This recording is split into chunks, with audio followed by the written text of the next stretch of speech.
A Xunta inviste máis de 12 millóns de euros no reforzo da atención primaria durante o verán. O Goberno galego tamén aprobou esta mañá iniciar a elaboración dos orzamentos do 2026. Esta mañá celebrouse un novo Consello da Xunta onde o Goberno autonómico avanzou en diversas cuestións. O conselleiro de Presidencia, Diego Calvo, deu conta dos acordos aos que se chegaron nesta sesión.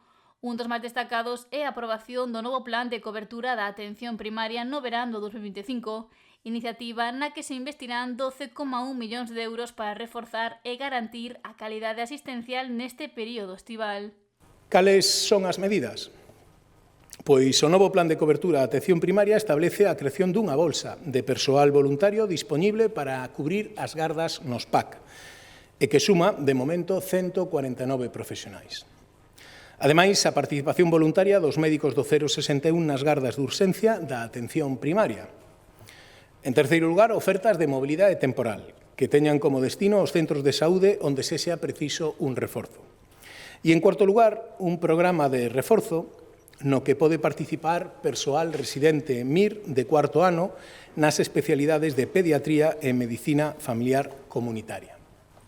O conselleiro de Presidencia anunciou tamén que o Consello deu luz verde a iniciar a elaboración dos orzamentos da comunidade para o vindeiro 2026. E hai que resaltar que, mentras que o Goberno de Galicia comeza a traballar nas contas do ano 2026, o Goberno de España sigue funcionando coas contas do ano 2023. Precisamente neste momento que as incertezas e inestabilidade a nivel nacional e internacional é cando máis necesario resulta que Galicia siga avanzando pola vía da confianza.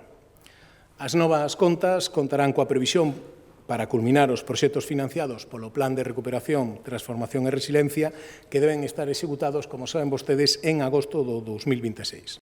Recollemos as prioridades que nos marcamos para 2026 condicionadas por esta conxuntura económica a que facíamos referencia e a noso propio ritmo de crecemento. Citareilles as principais.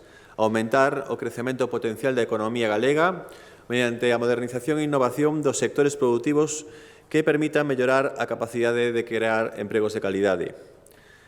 Acelerar os investimentos en proxectos transformadores para a modernización dos servizos públicos autonómicos, en especial a saúde, a educación e os servizos sociais, reforzando especialmente a atención á dependencia. Calvo afondou tamén na aprobación do decreto que declara ben de interese cultural a ofrenda do antigo Reino de Galicia ou considerar acreditado o seu valor sobranceiro como patrimonio inmaterial do pobo galego. Deste xeito, culmínase un proceso iniciado xa no ano 2024 por parte da Xunta de Galicia e para chegar a este punto, entre outras cousas, se necesitaron os informes favorables de 4 órganos que foron consultados e, a máis, non houbo ningunha soa alegación. Estamos a falar do Consello da Cultura Galega, do Museo do Pobo Galego, do Instituto Galego Padre Sarmiento e a Facultade de Humanidades da Universidade de Santiago de Compostela. Polo tanto, o vindeiro 29 de xuño, en Lugo, será a primeira vez que se celebre a ofrenda do antigo Reino de Galicia co máximo nivel de protección baixo a Lei de Patrimonio Cultural.